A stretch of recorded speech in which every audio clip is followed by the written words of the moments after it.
Hi, I'm Tony Stefani with Hillside Christmas Tree Farm. In this video, I thought we'd talk about some of the learning opportunities we had in 2020 and some of the experiments that I set up this year. Previous video, I talked about how I like to do these things and there are learning opportunities and how to kind of document them. So I just kind of want to review the ones that we set up for this year. Several of these will last a couple years. Some were done this year. And so let's just kind of go through it. So got a little list here. The first one we are kind of researching is kind of going to be over 2 years, and it's the amount of bud abortion.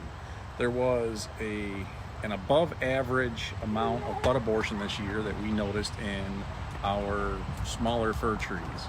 So what we did was we tagged, I think, 2 or 3 of them, and we took pictures and we cut the buds apart. We saw that they're still green and they're still alive, they're not dead.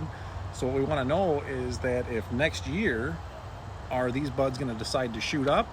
Do we try to tape one over and make it a new dominant leader, or do we kind of wait and see? So basically we just want to know is if these buds are going to decide to shoot next year. The second thing we wanted to work on this year and understand are some of our Korean fir. So Korean fir is still a new tree to me.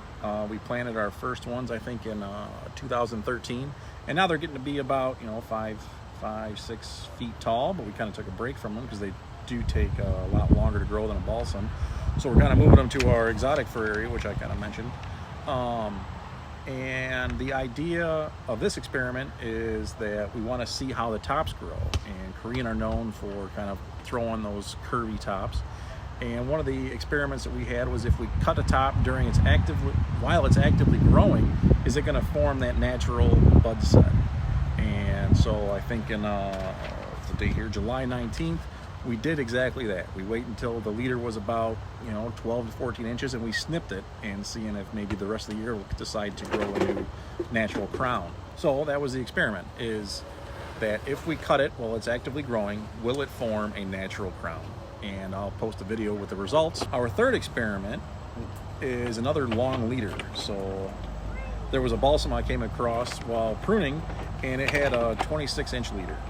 So as I said before, I base our leaders and our leader length based on the bud density, not just the general rule of thumb of 12 to 14 inches. So when I came across this leader, I felt that it was a great opportunity to kind of form another experiment of a long leader. I did this several years ago, I think in 2012 and 13, just kind of showcasing why it could turn into a great opportunity. And I think this one will actually get its own playlist on YouTube, so be on the lookout for that. It should be very interesting. It had real good bud density. The only mistake I think that I made this year was I pruned it too tight, not kind of anticipating that extra growth it's going to have next year. So we'll kind of see how that works. And with the one I did previously, I only followed it for 2 years, and it eventually turned into a great tree. So our fourth and last experiment that we ran this year was my dad and I go back and forth a lot about how we should leave the tops of the trees. I like to leave one distinct leader, and any other branch that's kind of even looking like a leader I'll either remove, or if it needs to fill in a side of the tree that could be a hole, it will be no longer than 2/3 the length of that leader. So it's real distinct with me. I find that the next year it kind of makes pruning a little easier, and it's just the natural look to me.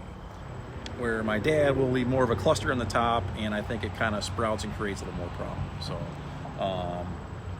the experiment of this we'll conclude next year to see how leaving the tops one way versus another one actually affect the tree growth the next year. So we'll take a look at that.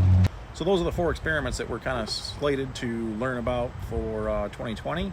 The time of this filming, it's September, so I do have some of this year's experiments, so that should be posted shortly. Some of the other ones will kind of follow along next year as they grow, as we come into that year, 2021's growing season. So stay tuned. I hope you like it, and I hope you subscribe. If you find this stuff interesting, please subscribe to the channel, and thanks for watching.